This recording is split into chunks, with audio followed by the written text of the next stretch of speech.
চাবুৱাৰ পুখুৰীজানৰ ব্ৰহ্মপুত্ৰ নৈৰ খহনীয়াগ্ৰস্ত অঞ্চল পৰিদৰ্শন কৰিলে মুখ্যমন্ত্ৰী ডক্টৰ হিমন্ত বিশ্ব শৰ্মাই। শীঘ্ৰে বিভাগে খহনীয়া প্ৰতিৰোধৰ কাম আৰম্ভ কৰাৰ প্ৰতিশ্ৰুতি প্ৰদান কৰিলে মুখ্যমন্ত্ৰীগৰাকীয়ে। 90 কোটি টকা ব্যয়েৰে খহনীয়া প্ৰতিৰোধৰ কাম আৰম্ভ কৰাৰ কথাও ঘোষণা কৰিলে মুখ্যমন্ত্ৰীগৰাকীয়ে। আৰু মুখ্যমন্ত্ৰীগৰাকীক সংগ দিলে মন্ত্ৰী ৰামেশ্বৰ তেলী, বিধায়ক বিনোদ হাজৰিকা, তৰংগ গগৈ, প্ৰশান্ত ফুকনেও সংগ দিয়ে মুখ্যমন্ত্ৰীগৰাকীক। যেহেতু এনেধৰণে খহনীয়া এতিয়া ভয়ংকৰ ৰূপ ধাৰণ কৰিছে ৰাজ্যৰ বিভিন্ন প্ৰান্তত। তাৰ মাজতে চাবুৱাৰ পুখুৰীজানতো ব্ৰহ্মপুত্ৰ নৈৰ খহনীয়া অঞ্চল পৰিদৰ্শন কৰিবলৈ গৈ উপস্থিত হয় মুখ্যমন্ত্ৰীগৰাকী। আৰু অতি শীঘ্ৰেই বিভাগে খহনীয়া প্ৰতিৰোধৰ কাম কৰাৰ প্ৰতিশ্ৰুতি প্ৰদান কৰিলে মুখ্যমন্ত্ৰীগৰাকীয়ে। চাবুৱা সমষ্টিত বিশেষকৈ আমাৰ পুৰা দিনজান, ৰহমৰীয়া বা আমাৰ বালিজান, এই গোটেই ছেক্টৰটোত যিখিনি গৰাখহনীয়াৰ সমস্যা হৈ আছে তাক মই আজি পৰ্যবেক্ষণ কৰিলোঁ।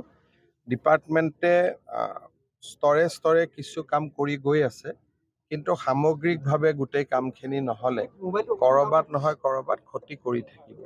বিষয়টো মই আজি অলপ বুজিছোঁ, প্ৰথমবাৰ নিজে চাইছোঁ।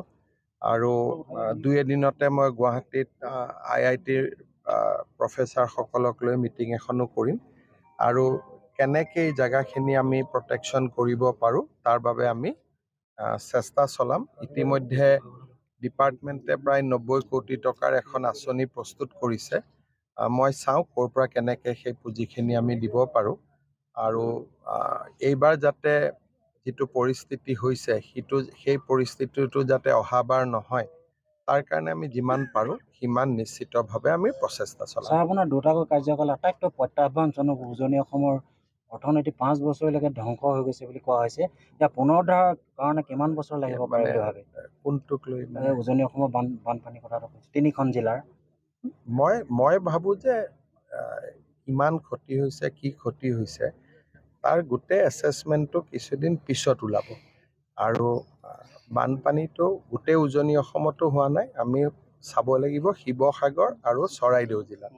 বাকী অঞ্চলখিনিতো ঠিকে আছে, যোৰহাট, গোলাঘাট বা ডিব্ৰুগড়, তিনিচুকীয়াত ক্ষতি হৈছে, কিন্তু ইমান ডাঙৰ প্ৰভাৱ নহয়। প্ৰভাৱ পৰিব শিৱসাগৰ আৰু চৰাইদেউ জিলাত। আমি চেষ্টা কৰিম যাতে মানুহ গোটেই সমাজখনক আমি যিমান পাৰোঁ সিমান সহায় কৰাৰ কাৰণে। দধিয়ালাইকাৰ পুনৰ সংস্থাপনৰ কথা কৈছিলে। এতিয়া আমিতো মাটি দি ৰেডি কৰি থৈছোঁ। ৰাইজে অহাৰ ক্ষেত্ৰত বিধায়কসকলে আলোচনা কৰিব। যিসকলে আহিব খুজিব তেওঁলোকৰ কাৰণে আমি মাটিৰ প্লট ৰেডি কৰি থৈছোঁ। ঘৰৰ কাৰণে হয়তো কিবা এটা সাহাৰ্য দিব লাগিব, আমি তাৰ বাবেও বিবেচনা কৰিম। মোহনা ঘাটলৈকে এনেকুৱা বহু জেগাত খহনীয়া হৈ আছে। ব্ৰহ্মপুত্ৰৰ খহনীয়াটোতো আমি সকলোৱে জানো, ই বহুত ডেঞ্জাৰাছ আৰু প্ৰলয়ংকাৰী। কোনোবা জেগাত প্ৰটেকশ্যন কৰিলে নতুন এটা জেগাত খুন্দা মাৰি দিয়ে। গতিকে ই এটা সমস্যা আমাৰ বহুত ডাঙৰ, আমি যুঁজি থাকিব লাগিব।